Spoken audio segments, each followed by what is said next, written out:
আজ সকালবেলা ঘুম থেকে উঠেই আমি যাচ্ছিলাম বাসন ধুতে।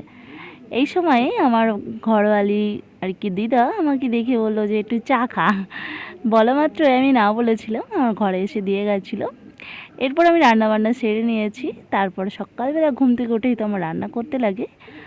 আর রান্নাবান্না সেরে আমি একটু চাটা খেয়ে নিলাম। খেয়ে নিয়ে তারপরে দেখছি যে বাইরের আবহাওয়া ভীষণ রোদ কড়া। স্নান টান করে এসে পুজো দিয়ে লাঞ্চটা বেড়ে নিয়ে আজকে ডিমের কষা বানিয়েছিলাম, সেটা খেয়ে দিয়ে নিয়ে অনেকটা টাইম টানা ঘুম দিয়ে এরপর চলে গেছি বাজারে, ইছাপুরে, যেখানে সুন্দর সুন্দর জামা কাপড় পাওয়া যায়, তার অনেক দাম কম।